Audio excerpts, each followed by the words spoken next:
this episode, we leave Samlaki and move north to West Papua. We made a few stops along the way and recounted amusing experiences to each other. So what actually happened in the markets? Well, okay. So first of all, we got to the market because we were looking for some fruit and vegetables. And we saw this group of ladies singing karaoke.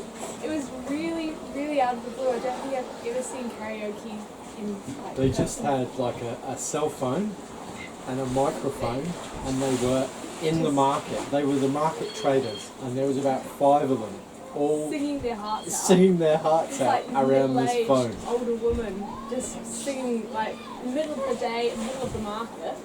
And then anyway, we walked past that and we found that very funny. We got to the next stall and we were like, okay, can we have some bananas? But they didn't speak any English. So they're talking at us in Indonesian and we didn't know what they were saying. So anyway, Dad was like, does anyone speak English? And this lady came out. She stood there. She had this no facial expression or anything, no gestures.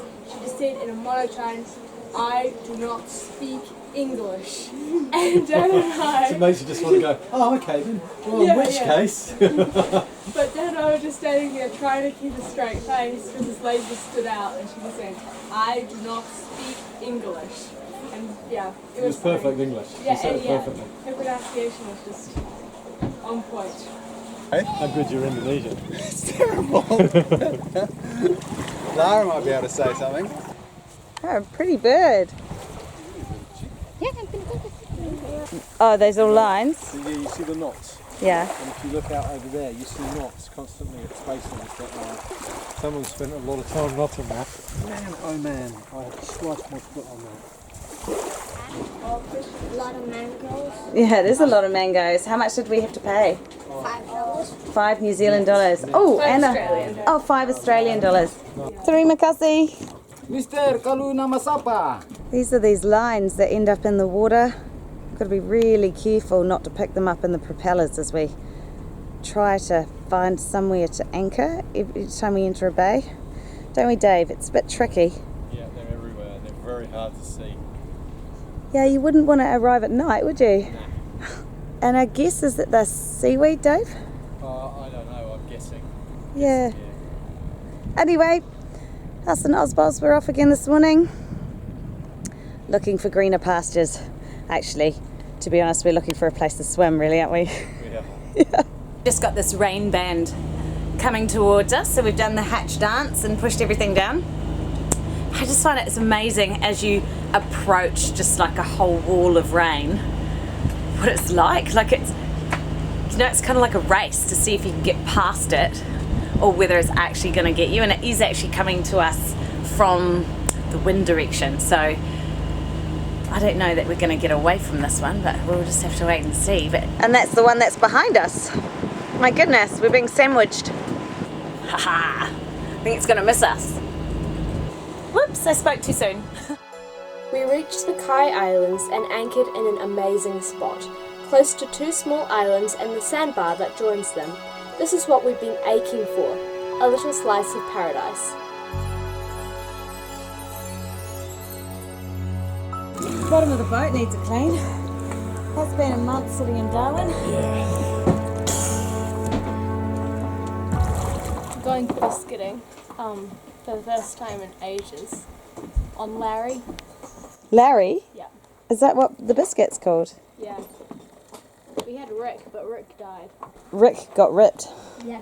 This is actually our first swim in Indonesia, isn't it? Yes. It's been pretty spectacular. What's the water temperature like? Hot. This is Reef's happy place when he's got his mask on. Just jump in, buddy. We don't all have to go in with you.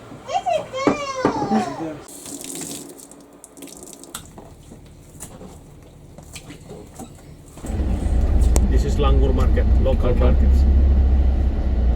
The left side of you is fishing, Oh, fish. fresh fish, yeah. Okay. And straight and take the right is especially for vegetables. Yeah. After 2 weeks in Indonesia, we needed to find fresh fruit and veg. So with a smidge of local help, I visited a local market and found where to purchase fuel.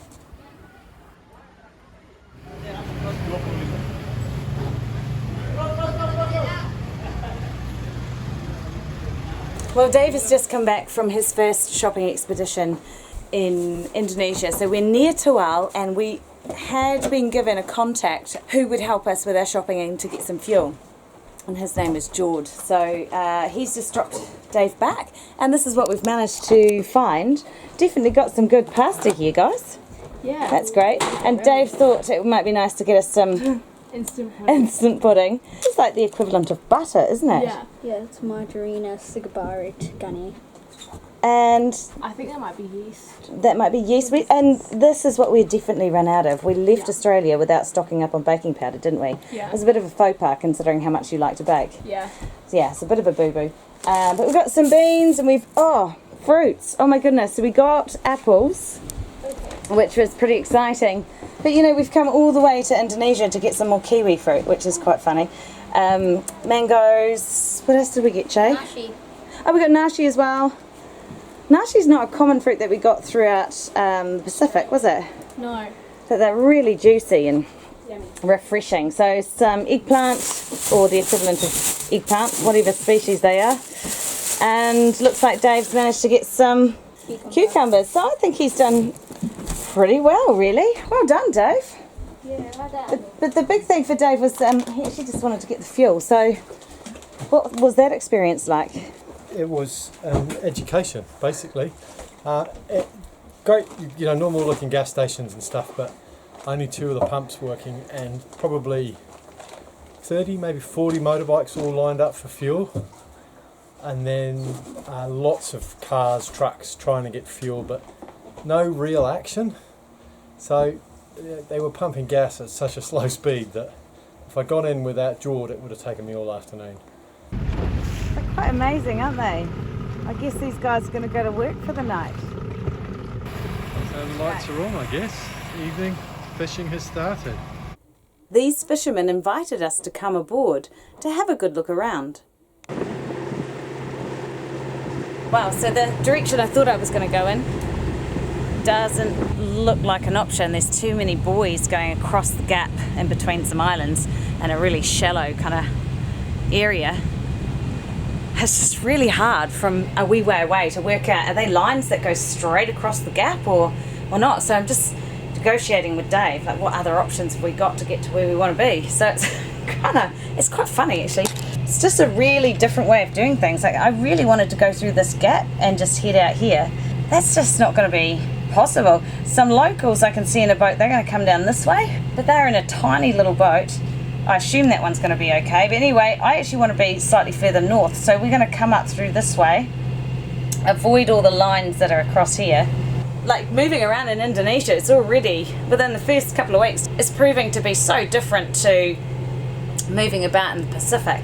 And just we're noticing also as you approach beaches, like there's so many fishing lines and you know plastic bottles that are attached to lines across the beach. Like, you just can't zoom up to a beach and think you're going to get on it. Like there's too many obstacles, and the amount of rubbish, like as you would imagine, we're in Southeast Asia now, the rubbish is significantly higher than it was in the Pacific. We're just hoping we don't get any plastic bags wrapped around the prop, but you know, that gives us something to do in a day, doesn't it? Having to fix those kind of problems. Well, overnight last night we travelled from the Kai Islands up to Triton Bay, which is in West Papua on the southern coast.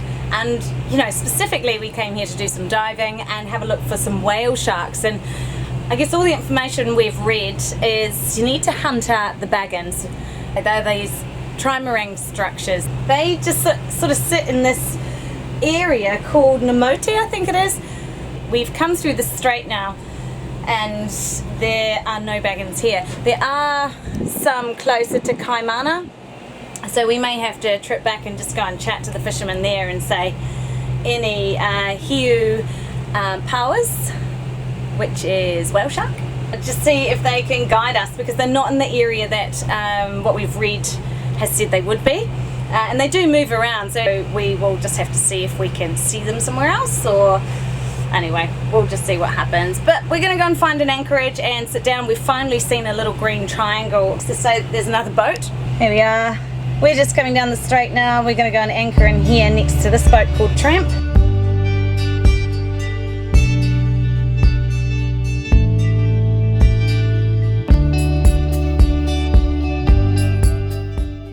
gosh, how quickly the weather changes. We were hoping to go out and look for the rock art, and then this just misty rain has descended upon us.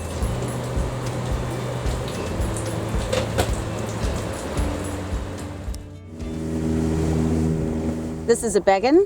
They've been working all night, and now they've got a ship that's turned up to, I guess, either collect their fish or stop for a chat. I'm not really sure. That is the weirdest shaped boat. It's almost like it's bowed in the centre. Yeah, I know. It is. That's quite interesting, isn't it? Anyway, it's one of these baggans that they actually move them around.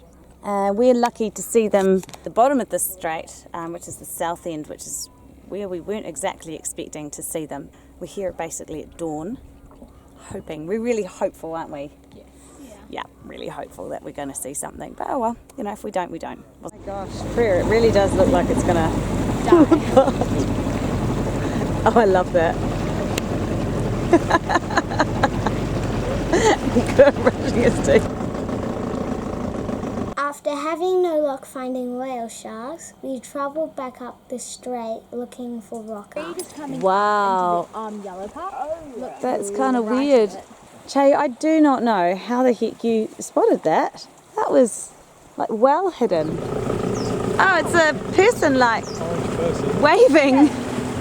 What's the difference between a stalactite and a stalagmite, people? one grows from the ground and the other one grows from the ceiling. Yeah, but which one's which? Which one's which? Stalactite. Stalactite is the one that's holding on tight so it doesn't fall. So stalagmite might eventually reach the ceiling. And they believe that this is Aboriginal art, back when Torres Strait could be walked across from Australia. And then the Aboriginal people decided, nah, we're not going to stay on the coast anymore. We're going to go and head inland and grow sweet potatoes. And then these ones very much look like Aboriginal art from Australia. Don't they, guys? They're starting to look quite familiar. You can see how people just believe that the spirits drew these. That's it. I wonder if that's meant to be a crocodile.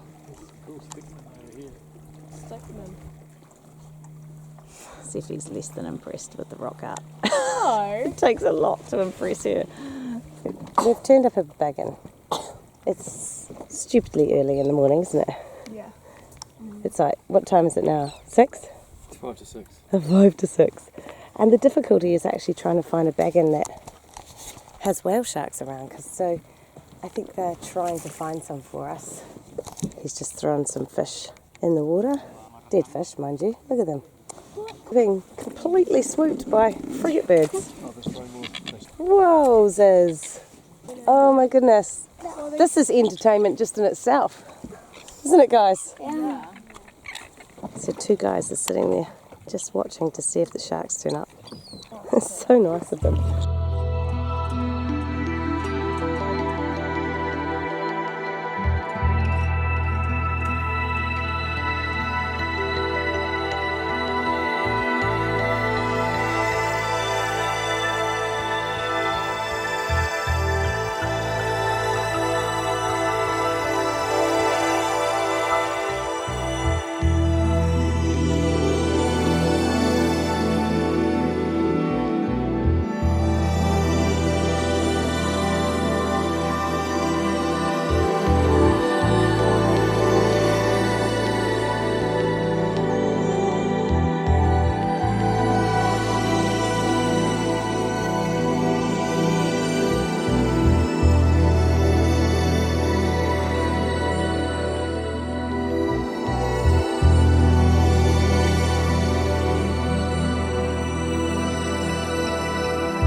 Well, one stayed around the place eating fish in one certain spot, getting all the attention because everyone wanted to film it.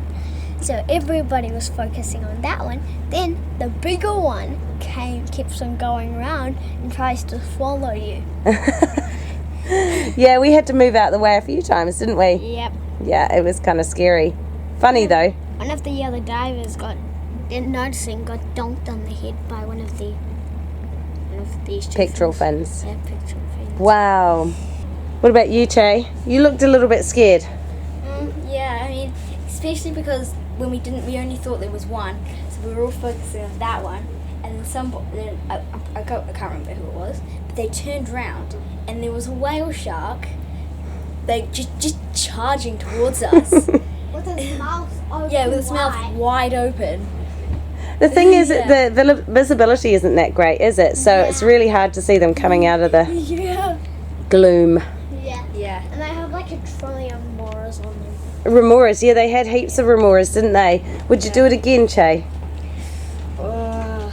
Maybe. Yeah, you would though, Dave, right? Oh, absolutely. That was awesome. It was good. The whale sharks were really cool. There was one to start off with, and it was just eating. Like, it was ginormous, like the length of our boat. It was just eating. Had its head up, and it was eating the fish that the people on the wagons were feeding to it, and we were just watching it be vertical in the water as it ate. And then a second one came, and it was so curious. It came and like tried to almost eat us. It was so close, and it would just rise from the bottom with its mouth open, and we had to move before it swallowed us whole. But it was so cool. They're ginormous. Yeah. And giving the divers a fright, that was funny. Yeah, that was funny, wasn't it? Yeah. Yeah. Just watching them and just thinking, oh, they don't know that whale shark's there. And they look down and be like, woo! Join us next time as we scuba with Triton Bay divers, travel to Sarong, then take our first steps into Raja Ampat.